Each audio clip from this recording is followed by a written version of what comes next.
ここで授業をしてて、じゃあ例えば私はこの状態でメガネをかけているとするじゃないですか。この辺になんかカンペみたいなのがここにあって、で、こっち側になんかズームの画面っていうのここにやったら、あ、これぐらいのサイズ感になるんだとか、ここにね、もうね、妄想が膨らみますね。はい。皆さん、こんにちは。アミティ先生です。今日は Apple の WWDC で発表された新しい製品のですね、レビューをしていきたいと思います。今朝ですね、Apple の発表会があったんですけど、そこで、Apple Vision Pro っていうのが出たんですよね。こう、ゴーグルつけてそこにこう、すごい世界が広がっていくみたいな新しい製品です。もうね、Apple から新しい製品が出るのってもう、本当に何年ぶりっていう話なんですよ。多分最後が Apple Watch かな。そう、Apple Watch 以来ずっとね、こういう新しいものって出てなかったんですけど、このメガネが出たと。いうことで見たんですけど、すごかったです。もう早く使ってみたいって感じでね、実際に発売されるのはちょっと1年半後ぐらいらしいんですけど、デザイナーとかクリエイター視点としてもめちゃくちゃ使えるなと思ったので、今日はそのお話をしていきたいのと、あとちょっと iPadOS のアップデートとかもあったので、そのお話もしていきたいと思います。で、この Apple Vision Pro なんですけど、こうゴーグルをかけたら、そこにこうウィンドウとかが出てくるんですよね。サファリが出てきたり、写真アプリが出てきたり、はたまたこうフェイスタイムで、こう相手とね、喋ってこの目の前に人がいるような感じっていうんですか？そういう感じで人が出てきたりとか、あとはなんか動画編集とかもできるのかな？画面にすごいでっかい 4K のこうウィンドウが出てきて、で、そこでこうプレミアだったりとかファイナルカットの動画編集ができるっていう感じなんですよ。もうこれがすごいですね。動画編集のやつが私は一番やりたいなと思ったんですけど、まあこんな感じでウィンドウがたくさん配置できるんですよ。で、映画とかもね、すっごい大画面で見れるから、本当にもう没入というんですか？もう映画のその世界観に浸りたい人はめちゃくちゃいいと。で、私は正直ね、あんまり映画とか見ないので、まあ映画で見ることは使うことはないかと思うんですけど、この作業スペースがちょっと広くなるっていうのは結構いいですね。自分の部屋で、まあいつもここでやってるんですけど、ここの部屋でやりたくない時とかもあるんですよ。ちょっと向こう側でやりたい時とかあるんですけど、まあそれをね、この大画面をこっちに持っていくこともできないですので、そこでまあこれをつけながら、Mac 下に置いて、で、画面を広げて作業ができるっていう感じですね。あとなんか 3D とかをなんかここに出せるみたいな。自分で作った 3D のオブジェクトとかをまあここにポチって表示させることができるんですよね。で、実際今までも AR とか VR とかね、あって、まあメガネかけたり、この iPad とかでもこうやってかざしたらここになんか出てくるみたいなのがあったんですけど、この Vision Plus のいいところは、実物のこの世界観の中にこう出てくるって感じなんですよ。こう iPad だと iPad を返してしか見れないので、まあちょっとこの現実世界観とちょっと乖離があるよねとか、VR だったらもう完全にここの世界はシャットアウトされるんですよ。VR っていうのはメガネかけた時点で、ここがもうゲームの世界になるって感じ。だからこの実物のアミティ先生のこの今の部屋はあんま見えないんですよ。だけどこう MR とか AR っていうんですか？それはこの現実世界の中に何かがこう出てくるっていう感じですね。それがいいんですよ。やっぱ VR でここシャットアウトしてゲームの世界に入ってもね、正直あんまり面白くない。やっぱこうリアルとこうバーチャルのこう融合みたいな。それがいいですよね。それができるのが、Vision Pro ということです。ちなみにね、この iPad で恐竜のアプリがあるんですけど、ちょっとおすすめのやつ紹介しますね。あ、来た！ほら、こういう感じですよ。で、これね、こうやってやって、ここはさ、タッチすると、これをね、森みたいな感じでできる。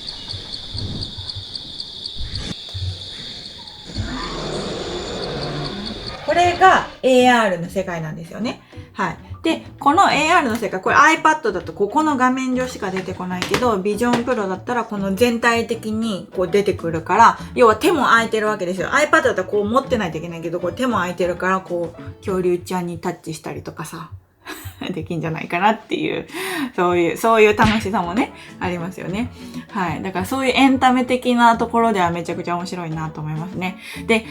私が使うんだったら、こういう感じで使うっていうのをちょっと考えたのでシェアしたいんですけど、私ね、今スクールとかをやってて、もう毎日のように授業をしてるんですよ。オンライン上でズームとかで、子供たちにね、授業とかをしてるわけなんですけど、例えばこういう椅子とかに座って、こうやって授業してるんですよ、ここでね。で、ここで授業してて、じゃあ例えば私はこの状態でメガネをかけているとするじゃないですか。ビジョンプロをね。で、この辺になんかカンペみたいなのがここにあって、で、こっち側になんかズームの画面っていうのズームの画面があって、で、ここに子供たちとかズームの画面見れるんですけど、ズームの画面で子供たち今どんだけ動いてるかなっていうのをここで確認。で、ひたすら私はここで説明する。カンペ見ながら、ズーム見ながらやるって感じ。とかめっちゃいいなって思いました。今はここでやって、で、ズームの画面をこっちに違う Mac を立ち上げてね、こっちだよとか言って、で、説明してるんですよ。意味わかりますか？そう、だから、その複数の画面がいらないから、授業とかするときめっちゃいいなって思いましたね。ここで画面立ち上げながら、もうなんかあたかもすごい先生かのように喋れるということでございますよ。あとはなんか発表会ではその Mac とこの画面でしか説明されてなかったんですけど、要は iPad の画面を多分ここに映し出したりすることも多分できるはずなんですよ。だから例えばここ書いてるでしょ？書いてるものをここに映せないのかなとか、コピーって出てきてさここで書けないのかなとかね、プロクリエイトがこの辺にビョって出てきたらめっちゃいいじゃないですか。なんか発表会のやつでは、ライトルーム、iPad のライトルームがここに出てくるよみたいな話はしてたんですけど、お絵かきアプリのことは話してなかったんですね。なのでちょっと難しいのかなとは思うんですけれども、将来できるようになるとは思う。だって普通に考えたらできると思うの。ここにさ、書こうと思ったら書けるじゃん。で、ちょっとこうやってやって疲れたなと思ったら、じゃあ次壁にこうやって書こうとかさ、そう、体勢変えながら、この辺に書こうかなとかできるわけでしょ？なんかそういう感じでやったらめちゃくちゃ面白いなと思いました。なんかコラボレーションでさ、絵が描けたりしたら、そういう体験は面白いなと思いましたね。はい。で、あとは、これはね、クリエイターというかデザイナーさん必見なんですけど、例えばじゃあ、ここにね、壁があるでしょ？で、街中とかにも壁ね、いっぱいあるでしょ？で、デザイナーとかはそこに飾るポスターとかを作るわけですよ。で、ポスター作って、実際にここに飾った時にどういう感じになるんだろうなっていうのをモックアップって言ったりとか、カンプって言ったりするんですけど、そういうなんか合成画像を作って検証したりするんですよ。もしくは実寸サイズでこのポスターの、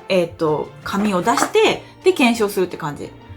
でもそれってすごい大変なんですよね。だから、それをゴーグルかけて、じゃあここにやったら、これぐらいのサイズ感になるんだとか、ここにね、こんな感じのサイズ感。じゃあもうちょっと文字のサイズ大きくしようとか、サイズもうちょっと変えようとかね。そういうことができるわけですよ。で、そうしたらめちゃくちゃ効率よくないですか？自分が作ったやつ。一瞬で合成できちゃうっていうね。それが、めっちゃいいなって思いました。私はその使い方をしたいデザインだったらね。はい。なので、そういうなんか、私はあんまエンタメを主張する側ではなくて、コンテンツ制作側なので、コンテンツ制作した時には、なんかそういうね、ここに映し出したりとか、絵描いたりとかするかなって思いました。もうね、妄想が膨らみますね。本当に皆さんのなんか私生活にいかに組み込んでいくかみたいなところになっていくと思うんですけど、本当にアイデア次第でいろんなことができるかなと思いました。ただ、なんていうかな、一人で使うようですね。本当になんか家族といてつけてたら喋りかけにくい、正直。ね。だから、コミュニケーションというかね、あとアイコンタクト取れないからさ、日本人はいいかもしれないけど、海外の人とかね、結構アイコンタクト重視するね、お国柄だったりするので、結構しんどいんじゃないかなと思いながら見てましたけどね。あとね、そのバッテリーが、なんかここにつけてるバッテリーで2時間バッテリー。で、あとは、密着なんで、結構女子はメイクが取れる。ここメイク取れちゃうし、あと髪の毛とかもさ、こういう髪の毛してたらさ、なんか全部崩れるかなとか思って、ちょっとそれが嫌だなって思いました。はい。でも、総合、めちゃくちゃいいと思います。本当に早く使ってみたいですし、デザインワークでどれだけ活用できるかなっていうのは、すごい楽しみでございます。で、あとは iPadOS ですね。iPadOS はあんまりアップデートなかったんですけど、4つかなホーム画面がなんかすごいいい感じにウィジェットとかを配置したりして、あとなんか地球のホーム画面とか、いろいろホーム画面が変えれますよっていうのになりました。あとはヘルスケアって言ってね、今までその iPhone でしかどんだけ活動したかっていう画面が見れなかったんですけど、それが iPad 画面ができるようになったって感じですね。で、あとは PDF に署名ができるようになりました。これは今までできなかったのっていう感じなんですけれども、なんかこう、PDF を読み込んだら自動的に、ここ、あなた署名するとこだよ、みたいな感じでピュッて出てきて、そこがね。で、じゃあここ書きますって言って、わかりやすく署名するところを提示してくれるっていう感じですね。で、あとはメモ。メモも PDF がこう貼り付けれるようになったんですよ。メモ内に PDF を貼り付けることができて、で、このメモに入ってる PDF にこうお絵描きっていうかサインとかして、それを誰かコラボレーションして一緒に書けるという感じですね。Apple 純正のフリーボードっていうアプリありますよね。これのメモバージョンみたいな感じかな。だからどっちでやってもいいよ。フリーボードでもできるし、メモでも共有できるし、みたいな感じですね。この辺はね、正直 GoodNotes とか他のアプリも共有機能たくさんつけてるから、純正アプリを選ばなくてもいいかなと正直思いましたけれども。はい。そういうアップデートでございました。4つでございますね。はい。iPadOS はあんまりでしたけれども、今回やっぱりそのビジョンプロっていうところですよね。本当にもうみんなの生活を変えるような新しいプロダクトだなと思いますので、私も50万らしいんですよ。50万。